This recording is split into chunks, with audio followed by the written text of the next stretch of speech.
Hi, welcome to a new episode in the Internet Surfer, hosting the most horror and creepiest stories from Reddit. Please don't forget to comment, like, share, and subscribe. Enjoy. I'm a marine biologist, working for the Canadian Coast Guard, helping to investigate a series of shark attacks in and around Halifax Harbour, but I'm starting to think that it isn't a shark. A long horror story from Reddit. No sleep. I was vacationing with my family out in Vancouver when I got the call a week ago. I had been sitting on our hotel room's balcony, overlooking the city, when I suddenly felt my phone buzz. "Jameson here," I said upon answering the call. "Jamie, it's Dylan," my boss replied with a way too chipper tone. "How's the weather out there?" I sighed, catching on immediately that this might not be just a call to check in, and inquired, "Something tells me that you know how soon I can get back to work, right?" "I wish it was that simple, Jamie," Dylan let out an exasperated, "You recall how we were discussing the great whites starting to show up in the harbor, right?" "Yeah, what about it?" "We've just recently had a few attacks," his voice rang out through the phone speaker. 10 deaths have been confirmed, 3 of them last night alone. I was initially going to wait until tomorrow when you and your wife got home, but with how serious things are getting I need all hands on deck. Alright, she won't be too happy with me leaving her and her parents a day early, but she's been pretty understanding. I sighed, wondering how I was going to bring it up to them. "I'll be on the next flight to Halifax as soon as possible." Not long after the call ended, I brought up the news to my wife and in-laws, and with the knowledge that she'd be home the next day, was on a flight to Halifax and arrived home a few hours later. The very next day, as I was driving to work, I curiously noted that there was a weather advisory about weather conditions hinting at a possible hurricane in the near future. This caught my attention since Halifax hadn't had a hurricane since Juan, a Category 2 hurricane, hit the Atlantic coast in 2003. Nevertheless, I made sure to take caution, having occasionally worked in international waters and understanding that this weather advisory could make the upcoming investigation difficult. If there's one thing I've learned with my career and my family history of serving in the Navy, the ocean is a mysterious and dangerous place that you should never underestimate, for a single mistake out there can cause casualties. I wasn't all too surprised to see the familiar fire, police and ambulance lights as I parked in the Rainbow Beach parking lot and headed towards the beach. Not too long after I could see Dylan talking to the paramedics, his trademark fishing hat and handlebar mustache making him stand out among the sea of Coast Guard officers, all in uniform and chattering quietly while awaiting instructions. "There's our marine biologist, folks." I could hear my boss call out and saw him wave me over as I approached. "Alrighty, now that's everyone's all here, let's begin." After we were debriefed on the situation, everyone went their separate ways with a few officers helping the lifeguards change the flags to red ones to indicate to the public that the beach was closed. A few more along with police officers were putting up caution tape, fully blocking off the beach. Meanwhile, I had followed Dylan along with a police officer and a paramedic to a particular spot as he turned to me to say, "We just found another body, a college student in his early 20s. He'd actually been missing for a week now, and his corpse washed up to shore an hour ago." Not long after he said this, we had reached our destination and I could see the corpse in question, or rather what was left of it, lying alongside what used to be a yacht. I nearly gagged, the putrid smell of something that's been deceased for a week invading my nostrils. Pushing through the stench, I knelt down to start my part of the investigation. I could tell that there were signs of animals eating away at the corpse over the course of the week the young man had gone missing, but there were 2 things that stood out and I feel will haunt my nightmares for a few weeks. The first being his eyes, glazed over but holding a look of terror in them. The second was what was most likely the fatal injury itself, a rather large bite mark in the young man's torso, large enough to the point that his left leg was barely attached to his body. I frowned, noticing immediately that something about the bite mark didn't seem right. "Something wrong, Jamie?" Dylan asked, his eyebrows furrowed in concern. "You see the size of this, right?" I inquired back, pointing at the wound. "The bite radius seems a little too big to be your average great white, or any shark in general. It does look pretty big, true, the older gentleman noted upon closer inspection. To be fair, there have been a few occasions where a great white can be measured up to 19 feet in length, so we can't entirely rule one out. Plus, orcas can get up to a similar length too, if you're thinking this isn't a shark. I don't know, sir, great white attacks usually only happen 10 times a year, so finding 11 bodies over the course of a week is a bit strange, I replied as I pulled out my measuring tape to properly measure the wound, being silent for a moment before I continued, not to mention, as you recall, I've been in this field for 17 years, sir. Judging by the radius, whatever man-eater we've got, what was the nickname you gave for whatever this is again? Bruce. I thought it was fitting. I'm not surprised, I sighed. Well, whatever Bruce is, my guess is they're at least 20 feet in length, possibly bigger than that. Alrighty then, Jamie, Dylan declared, patting me on the shoulder, make sure you note down your findings, and then get ready to board one of the boats. Stay safe out there. I gave a nod as the old man walked away, but as I prepared to pull out my notebook, something shiny caught my eye. Looking back at the body, I saw something clenched tightly in the victim's hand. At first I thought it might have been a knife or a piece of the wrecked yacht. Barely managing to pry it from his fingers without damaging his body, I realized that this wasn't a piece of metal at all. What I now held and took a moment to examine appeared to be a large aquamarine scale, roughly the size of a license plate. Upon recognizing what it was, I pulled out my notebook on identifying marine life and flipped through it to try to match it with anything in the book. The closest I could get, however, was being able to note that it looked similar in shape to that of a coral snake. As I placed the scale in one of the pieces of evidence bags we had, I felt a sense of concern and knew I had to reach out online to any marine biologists. And I picked here because something was definitely off with that scale. I know that coral snakes aren't that color, and they certainly aren't anywhere the size of whatever killed these people. Ow, no! I yelped suddenly, nearly dropping the now bloodied scale that in my foolishness wasn't paying attention to while putting it in the evidence bag and had just cut my hand on. Dropping it fully into the bag and thinking quickly, I made sure to stop the bleeding from the fresh wound before cleaning it as best as I could and bandaging it tightly. I got to get someone to check that to make sure it doesn't get infected, I muttered to myself as I stood up with my stuff collected. Well, as carefully as someone with a bandaged hand can. It was just then that the sky opened up and it began to rain. I saw the paramedics heading over with a body bag and figured that I should head out, when I noticed something out of the corner of my eye. I wasn't sure if it was just my imagination or not, but I could swear I saw a glimpse of something out in the harbor. Curious, I grabbed out my binoculars and looked out towards the ocean, and what I saw filled me with a sense of dread. At first it looked like a large sailboat cutting through the harbor, but something seemed a little off. It took me a moment to realize that the boat was heading out more towards the open ocean, whereas the wind was currently flowing away from the shore and pelting me in the face. Not to mention it was moving in ways that should be impossible for a boat. And it suddenly dawned on me that it wasn't a sailboat at all, but in fact a rather large series of spines making a sail-like fin. It was a pale blue, white, almost translucent. And the part that terrified me the most was its size. This fin looked like a rather large moving island in the distance, way too big to be a shark or whale. And then it was gone. As swiftly as I saw it, the fin descended back into the sea water. There was another thing I noticed too, somehow stranger than seeing the fin. I didn't hear them at first since it was subtle, but I've started to hear a voice in my head. It's androgynous and in a language I don't recognize yet I somehow understand. It's weirdly soothing, calling out to me even longer after I've left the beach, trying to coax me towards the water. I don't know what that's all about, but I didn't hear it until after I cut my hand on the scale. I think I may need to look into this more.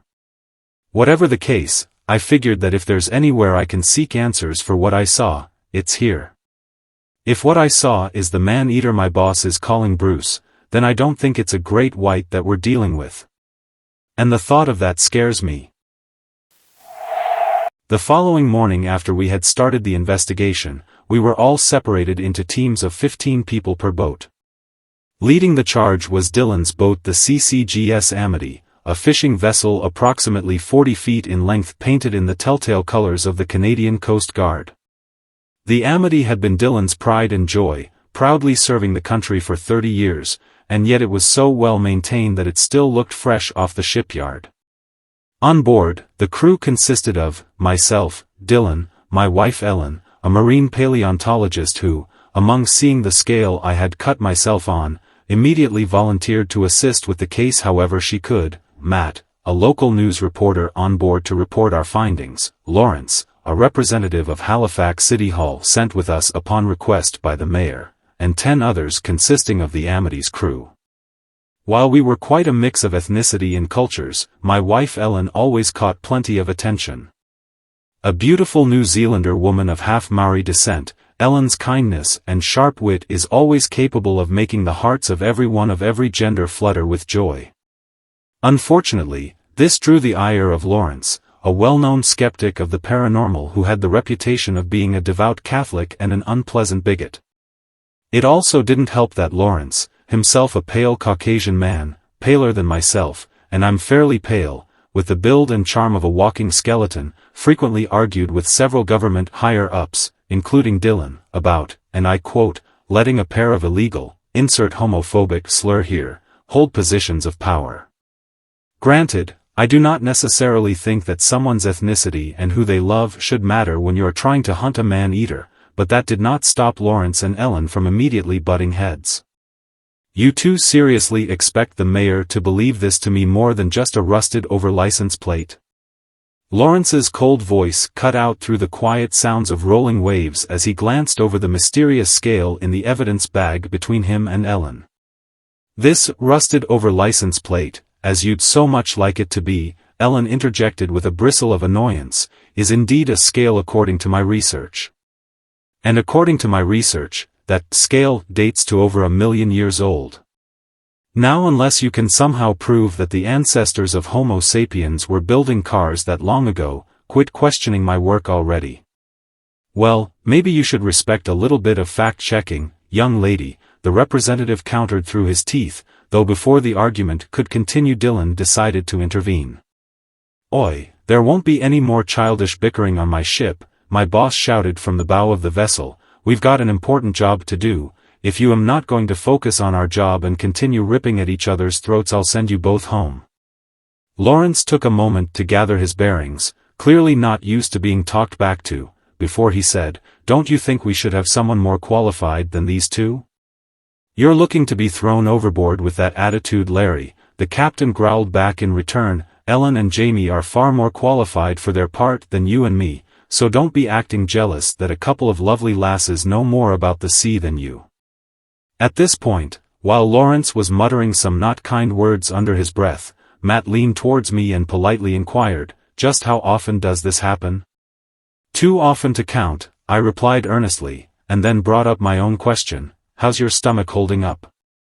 The bespectacled man winced, remembering how a few hours before he had been seasick as he said, "Much better, thanks to the medicine you gave me for it." "Thank you." There proceeded to be a variety of different conversations among everyone on board, and before long the Amity had reached the approximate spot on the water that a family of great whites were recently spotted. Coincidentally enough, this was also near where I had seen the fin cutting through the water. I had also been out here weeks before with Dylan, tagging some of the sharks to track their movements. He had explained at some point on our way here that he wanted to check on the family since the data we had collected on them seemed off. "So, why again are we looking to find a family of sharks?" Matt piped up as we reached our destination. "The data we've received from their tags is showing that they're behaving erratically," Dylan curtly replied as members of his crew started working to bring something up from below deck. "We're giving them a welfare check to figure out what's going on. If one or more of them end up being Bruce, or if Bruce is causing them to react the way they've been, we'll know with a closer look." "What do you mean by a closer look?" Lawrence asked, his eyes lighting up in surprise when the object being pulled up, a shark cage, finally came into view. you mean to tell me you send people down in shark-infested waters in that thing? How do you think we tagged them? I interjected, taking a moment to stretch before heading away from the cage. Now if you'll excuse me, I'm heading to my quarters to change, I'll be back. A few minutes later I returned, having traded out my uniform for a wetsuit and a waterproof walkie-talkie, earning a raised eyebrow from Matt and Lawrence. You're sending her down there in the cage? Lawrence grumbled, his judgmental eyes glaring in annoyance. Without scuba gear? Matt continued, his eyes filled with concern and curiosity. Dylan walked over to me and, with a pat on my shoulder said, out of my whole crew, Jamie's got quite a few, shall we say tricks up her sleeve that makes her perfect for going in the shark cage. She earned the code name Siren for a reason. In fact, I guess you could say that she's like a fish in the water. I rolled my eyes at his joke, a consistent running gag among the crew about the circumstances of my early years being odd and not human. I mean, to be fair, the jokes were not entirely wrong, Dylan and I are both aware of that. As I climbed into the cage, I began to reminisce on how me and Dylan met all those years ago, long before I began my career. I was 6 years old when my birth parents were killed in a shipwreck off the coast of Nova Scotia, not quite old enough to remember the circumstances of the wreck or how long I'd been floating in the water alone, but old enough to remember the kind man in his mid-20s pulling me out of the water and resuscitating me with the help of his 7-year-old niece. It was clear to people right away that I wasn't exactly your average kid, since after all your average 6-year-old doesn't sprout gills and webbed fingers and have their legs turn into a tail when placed in a body of water, so growing up turned out to be quite unpleasant to say the least. I got passed between several foster homes, each one a variety of good and bad, and all throughout my school years couldn't escape the relentless teasing and references to a particular cartoon movie from the 90s. Thankfully for me, I came to acknowledge that I did still have someone in my corner. The very man who had rescued me from drowning, who let me stay with him and his family in between homes, who could have relied on good old nepotism to give me a job in the Coast Guard but rather encouraged me to get to my current position in my field the old-fashioned way. The same man, my boss Dylan, who 7 years ago had also encouraged me to ask his niece, my now wife, out on our first date. I was smiling thinking back on this as the cage lowered towards the water, taking a moment to look back up on deck as the others looked on. As soon as half of my body was submerged, I could see Lawrence and Matt's eyes widen in shock while I felt the familiar changes occurring at the same time. The actual thing, I thought you meant the fish thing as a figure of speech, I heard the representative stammer in surprise. While I would love to say what Dylan's likely response was, by the time he was about to speak the cage was fully submerged in the water, leaving me to myself and the tranquility of the North Atlantic. After a few minutes of descending in silence, I pulled out the walkie-talkie and switched it on right to get greeted by Matt's voice saying, "Come in, Jamie. This is the Amity, over." "Roger that, Matt," I replied with a smirk as I began scouting for the family of great whites. "Hope I didn't give you a heart attack, over." "Well, at the least we know that Siren is more than just a code name," the news reporter joked. "I'll be sure to not add that bit of information in the report. Though maybe I should add in something about how much Larry's flipping out over certain revelations." Sure enough, over the sounds of the ocean I could hear Lawrence blabbering on about the existence of fish people in the background of the boat's side of the communication. Soon enough, I heard the walkie-talkie exchanging hands as Dylan took over communications on their end. "Alrighty, Jameson, have you seen anything yet?" Dylan inquired gruffly. "Not quite, honestly," I stated as I noted how there did not seem to be any sign of the sharks at that very moment, let alone any sign of marine life. "Have you seen any movement from the tags on the sonar?" There was a moment of silence before my boss replied, "Actually, strangely enough I can't seem to locate them on the sonar at all. Let me know if you find anything." "Roger that, maintaining radio silence for now," I declared, switching off the walkie as I swam gently around the edges of the cage, hoping to get a better view of the ocean around me. Just as it was quiet, however, I heard the voice again. It was a lot clearer this time around since now I was in the water, and with that I was able to identify that it sounded less androgynous and more feminine now. Whereas before it was trying to guide me to the water, now it was trying to get my attention. "I know you can hear me," the mysterious voice echoed in my mind, but I tried my best to ignore it. Despite my best efforts, I had not been able to get help identifying the origins of the voice or if it was even real. To be frank, it had become less scary and more of a nuisance over the past few days. "You can hear me, do not deny it," the voice grumbled in what sounded like irritation. "I do not know what you are, but as far as I am aware you are just a figment of my imagination." I finally decided to reply to the voice, "Ugh, can't you stay quiet for 5 minutes? I am a little too busy to deal with your esoteric stuff right now."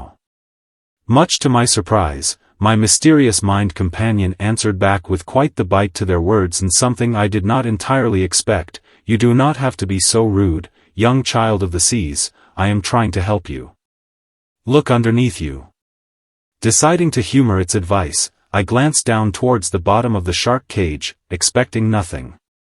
However, something was indeed there that caught my attention. It was the shape of the sharks we were looking for, but something seemed a bit off. Radioing back in, I said, "Siren to Amity, I think I see something. Can you lower the cage down about 1 knot from the water's surface?" "Roger that, Jamie, over and out," my boss replied, and before long I could see the shark cage lowering down further into the dark depths of the ocean. Making sure to swim down along with it, my eyes began to adjust as I went deeper and deeper down towards the shapes in the water.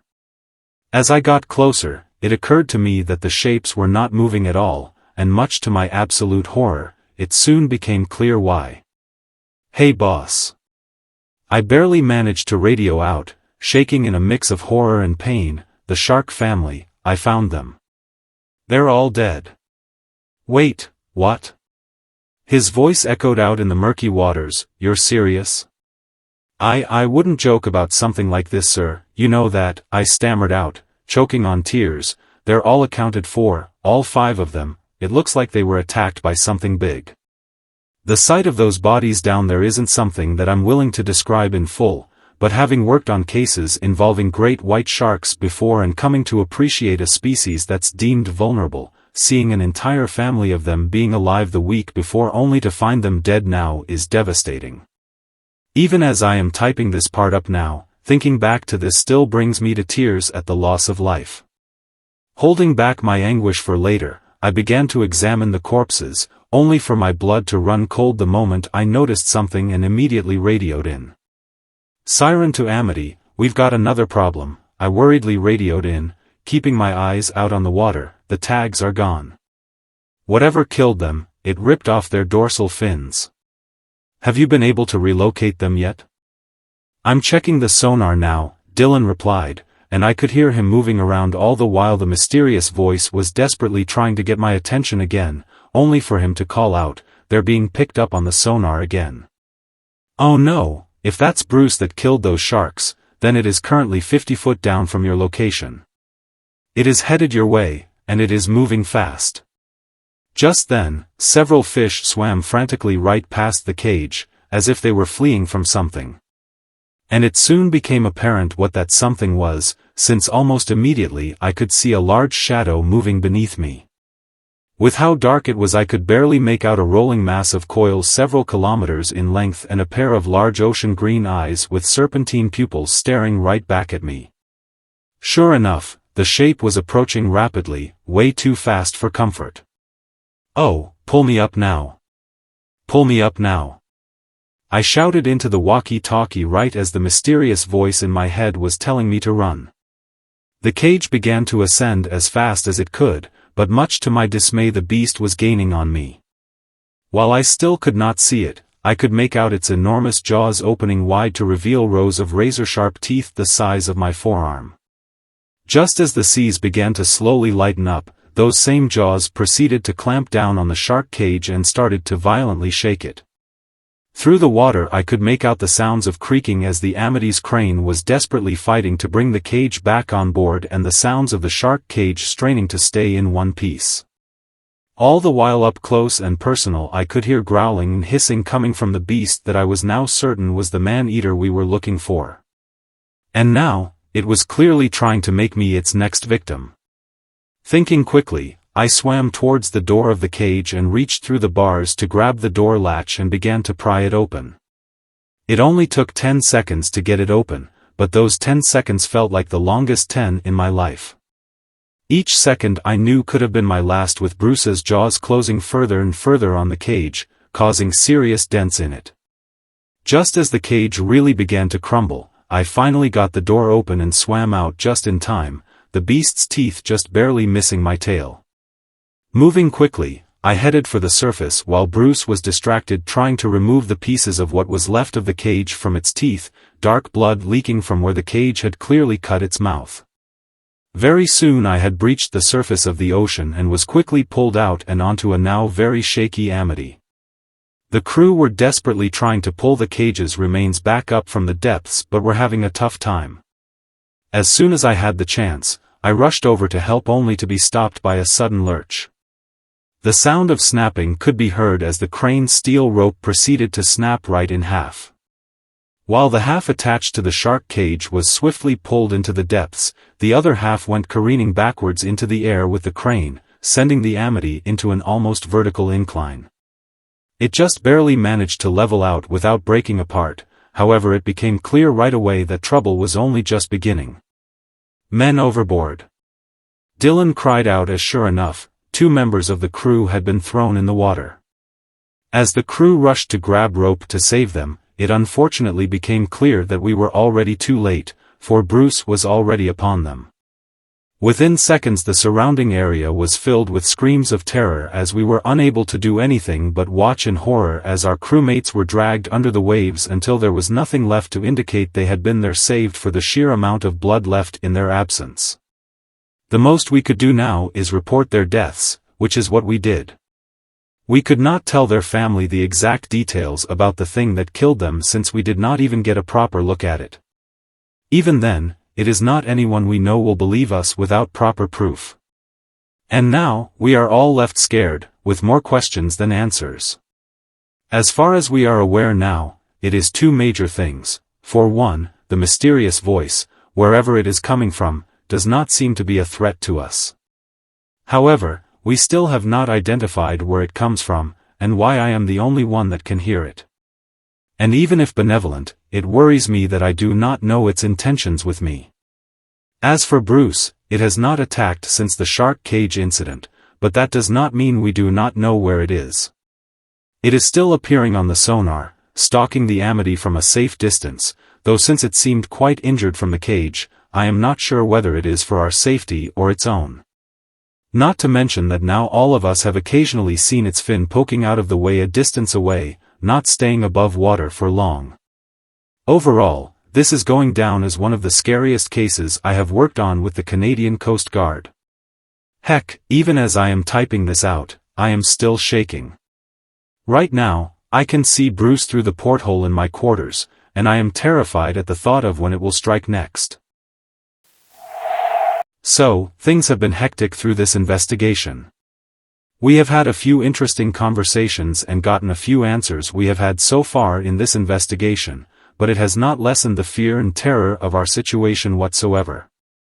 In fact, I would say these answers have revealed that the situation is worse than we initially thought. But I am getting ahead of myself. As I have mentioned before, since the incident with the shark cage, the entire Amity crew has been seeing Bruce, occasionally showing his fin above water as if to let us know that he is still following us.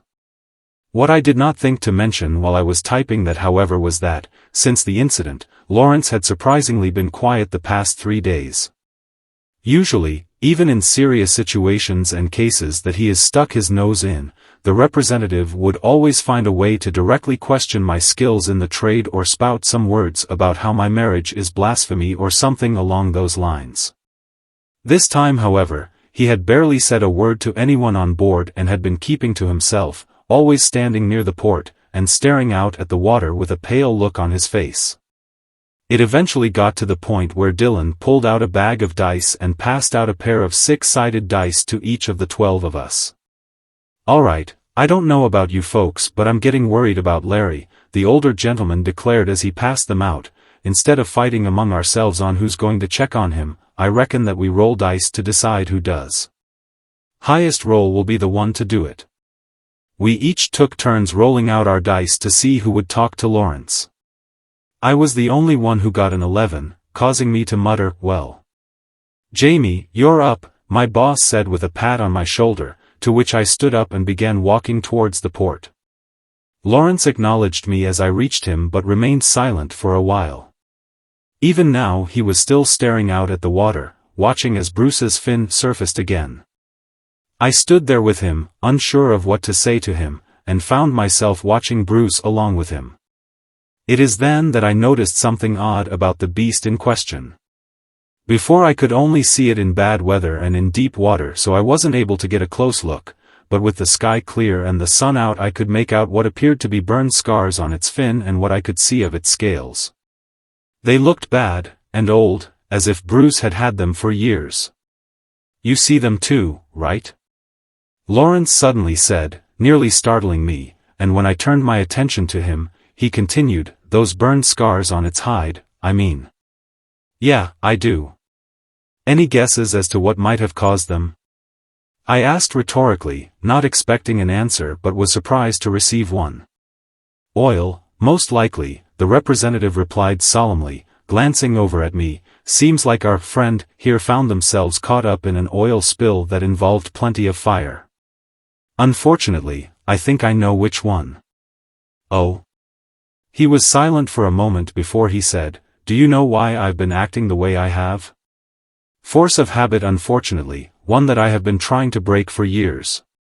You already know that I am Catholic, but the truth is a lot more complicated than that. I did not grow up here in Canada like you did, rather I was raised in a suburban area just on the outskirts of New Orleans in a very extreme evangelical sect. In fact, I guess it should be referred to as a cult. I was pretty deep and brainwashed in it too, and trust me when I say I've said and done worse than everything I've said to you two combined, and I hate it." "Well, not something I expected to hear, but all right," I said, comprehending what I have just been told and trying to figure out how to approach such information. Sigh. "What changed?" "I got a job outside of the neighborhood back in March 2010, Lawrence replied, his eyes glazing over as if he was lost in memories. "I was a safety inspector for an oil rig in the Gulf of Mexico. My job on paper was to ensure that everything was secure and functional, but the cult had some influence on the rig, so I was occasionally paid extra to look the other way. I didn't care at the time since I was still under their thumb, but, well, I'm sure you can figure out exactly what happened 1 month later." At first, I was not sure what he was referring to, but it wasn't long before the details he gave clicked together and I said, "The oil rig you were on, it was the Deepwater Horizon, wasn't it?"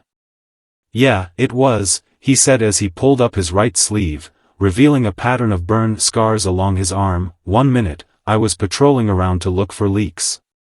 The next thing I knew, I was in the water, surrounded by burning oil. These scars will constantly remind me of why I can never go back to slacking off on my duties. What happened next was a blur, but I vaguely remember being rescued by someone or something and that they were seriously burned by the flames." He turned towards me again and coldly said, "I've been trying to deny the existence of the supernatural for 14 years because I didn't want to accept the harm my negligence caused to the entity that saved me that day. But your very existence and the incident 3 days ago, not to mention Bruce being right in front of us, has thrown that truth right back in my face. You want to know why I have been silent? Because I have seen Bruce before, and I recognize those scars. Bruce is the thing that saved me, and all they got was horrible injuries and not even a thank you in turn. I do not know about you, Jamie, but if I got injured saving someone and they did not even come looking for me to thank me, I would hate humanity too. It's likely my fault that this happened. Larry, you shouldn't blame yourself for a disaster like that," I cut in, alarmed that not only would he do such a thing, but that our man-eater could be tied to a tragedy like the Deepwater Horizon. "You grew up under the influence of a cult. No one should be blaming someone for being influenced to not do their job by a group that's had them under their thumb for their whole life. Speaking of what happened with the cult after the disaster. Oh, those rats, the representative scoffed in annoyance. My parents only visited me once in the hospital with our leader once during my whole stay.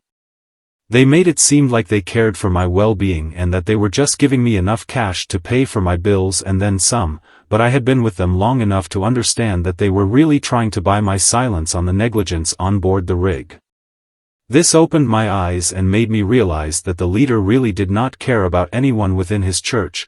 To him we were nothing more than puppets. So, I took the money and later left an anonymous tip that helped expose the safety conditions on the rig. As for the cult themselves, their leader vanished into the night after the rest of the cult was arrested for something unrelated. It took some more talking and coaxing, but eventually I was able to convince Lawrence to come back to where everyone else was. Soon we were planning what to do next, and eventually Matt would make a suggestion that, while simple, would not only change how I had thought of the bespectacled man, but would end up revealing just how serious this investigation was. I should see if my fiancé can come help out with identifying what we're dealing with, the news reporter declared. I have my suspicions, but Tia works in the mythology section of our city's history museum, she'll certainly have a better perspective than me. You suspect this is some mythological beast that's stalking us? Lawrence gruffly inquired, his eyebrows furrowed with interest. Dylan turned to look at the representative as he replied, well, it sure as hell am not a shark, let alone any marine life I've seen in my time sailing the seas. Hell, blue whales can't even reach the size of that thing. We can rule out any prehistoric animal, too, Ellen interjected without even looking up from her notes. There's no known plesiosaurs that look in any way similar to that, and there's no records of a megalodon looking like that either, let alone reaching anywhere that size. Guess we have no choice, I noted calmly, and then turned to Matt and said, if it helps our investigation, see how fast she can get here. Oh, don't worry, she'll be here in no time, Matt chuckled as he walked away and pulled out his phone. Let's just say you're not the only one who's a great swimmer. His comment was quite confusing at the time, but it was only when Tia inevitably arrived that I understood what he meant. 10 minutes after Matt finished the call, the Amity rocked slightly as if to indicate we were being boarded. Soon after Matt approached us with a beautiful Chinese woman that he introduced as his fiancée Tia. There did seem to be something off however, as she looked like she had just climbed out of the ocean and there did not seem to be another boat in sight. Catching on quickly, right after my introduction I politely inquired, 10 minutes is honestly pretty quick miss, how was the swim? Quite lovely, child of the seas, Tia replied with a gleam in her eyes with a voice that seemed familiar to me. The weather is pretty nice at the moment, though it's going to be difficult with that hurricane on the horizon. That should be impossible, we're several kilometers away from Halifax, Lawrence pointed out with confusion, before his eyes suddenly widened in recognition as he continued, wait a second, you're not human either, aren't you? The mythology expert chuckled, her eyes flashing ocean green with serpentine pupils as she replied, for a skeptic, you sure catch on quickly. Ellen interjected with a polite question of her own, so, what are you then? Same as what our friend following your ship is, Tia declared while pointing at the water where Bruce's fin had once again appeared, a sea dragon. We were silent for a moment, taking this in. While there were some of us that had already believed in the supernatural, happens when you are sailing through the seas, regardless of the job most sailors are superstitious anyways, but dragons being real is another thing entirely. Even being non-human myself, the announcement took me by surprise. Growing up I remember reading stories about these majestic, godlike creatures with immense power over nature, but back then I simply thought that they were nothing more than fairy tales and myths. And yet, here were two living pieces of proof right before my eyes, one that had attacked me days before in the water, the other awkwardly waiting for someone to say something. Just then, it occurred to me why Tia's voice was so familiar, but Lawrence spoke up before I could. Okay, I don't know what's wilder, the representative managed to get out through his own shock, glaring at Matt, the fact that dragons actually exist, or the fact that you've been engaged to one this entire time and didn't bother to, oh I don't know, bring it up at least once? In my defense, no one asked, and you sure as hell wouldn't have believed it, Larry, Matt said calmly with a shrug. I thought I recognize your voice, I finally managed to say, holding up the evidence bag with the mysterious scale I had found on the beach. This is yours, isn't it? It is also why you immediately called me child of the seas, right? Tia was silent for a moment, just staring at the scale before saying, yes, indeed it is. The young man you found that with had accidentally ripped it out of my hide while I was trying to defend him from Bruce. Sadly, he didn't make it. Does that mean you might know why he's attacking people? Dylan inquired, to which the dragon nodded. Yes, and I honestly wish that my fiancé or any of you were caught up in this, but it's too late for that, Tia said as she turned towards us with a look of worry. This is more than just a series of attacks on humans, a rather nasty situation is starting to erupt among the dragons, and all of humanity is starting to get caught in the crosshairs. So, what's going on then? Ellen asked, with everyone practically shifting in their seats. Taking some time to ponder how she had to say what we were about to learn, Tia's next words rocked us to the core, the knowledge of which still scares me while typing this. For a long time, longer than I've even been alive at least, dragons have had a finicky relationship with humanity. We have had bad eggs on both sides, each causing some form of harm. Sometimes with a motive, sometimes with little rhyme or reason. On one hand there have been cases of dragons terrorizing human towns, forcing the citizens to hand over all their valuables in exchange for protection. On the other hand, some humans will take incidents like that as justification to harass dragons that have not done anything wrong and, like you, are simply trying to live their own lives. Over the years it slowly started to get worse, and tension began building as the environment began to take damage due to pollution. It also does not help that the Dragon Queen, who governs over all different dragon kinds, consistently has been turning a blind eye at everyone's plights, whether it be her being played off or simply not caring for anyone other than herself. Rumors of younger dragons plotting a revolt have been simmering for a long time, and just recently the tension has boiled over. What caused this? I asked, dreading the answer. A recent attack that went too far, the sea dragon replied solemnly. I don't know all of the details, but from what I do know, a young storm dragon was kidnapped on her way home from a funeral. What happened between that and her being found by authorities has not been made public yet, but what is known is that the poor kid's been left in a coma. Worst part is that the queen has not done anything about it, and the culprits got away with it because one of the kidnappers was the son of a politician. People are scared, and riots have been happening across continents. What was originally just rumors has now turned into an outbreak of civil war.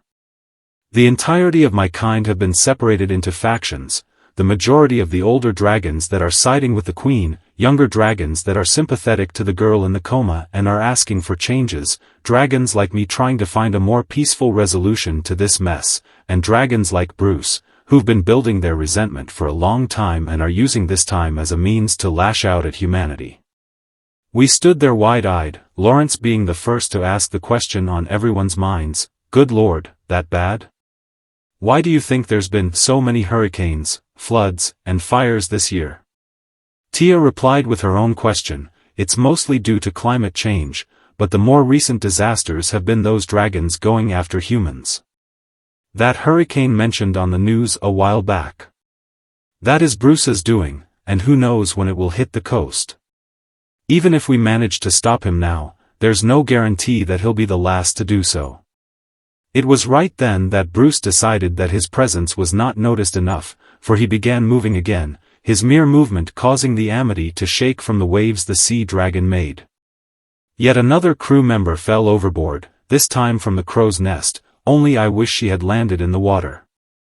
Instead, she had the absolute misfortune of landing on the crane's hook, and we had the misfortune of watching the hook impale her through the jaw. Several crew members ran over to her, but before anyone could reach the crewmate, Bruce's head shot up out of the water and snatched her corpse off the hook and dragged her under. This was the closest any of us had gotten to the beast, and his head was quite the remarkable sight. It was massive, shaped much like a horse and covered in aquamarine scales riddled with scars. Each one of his whiskers was as thick as a human arm, and as his head was going back into the water, we were able to clearly see his eyes. His ocean green eyes were about the size of dinner plates and were filled with pure malice and hatred. I do not think I will be forgetting those eyes anytime soon. No, he's really not going to stop until he picks us off one by one, isn't he?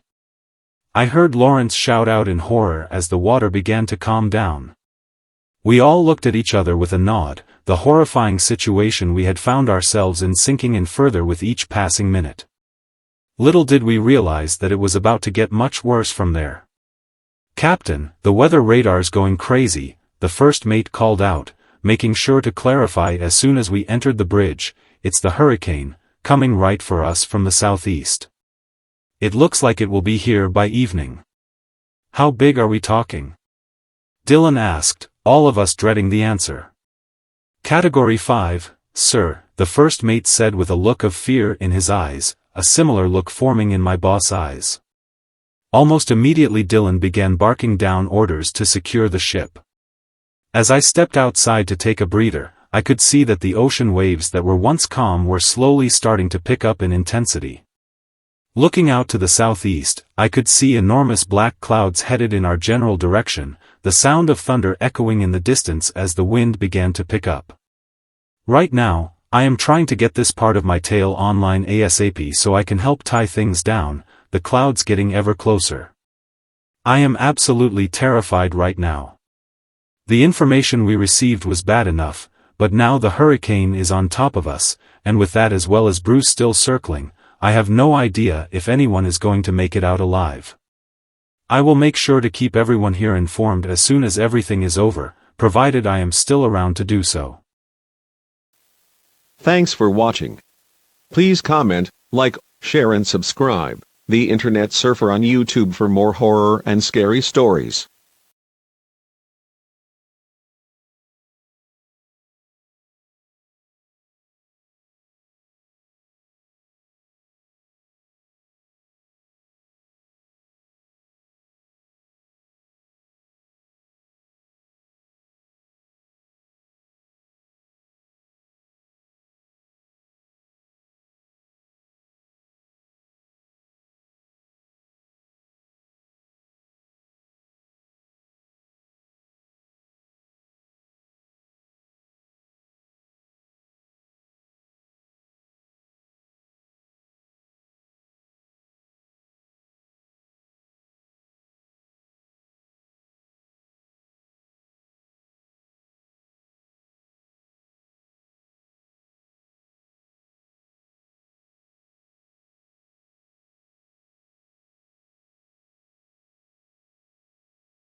Thanks for watching.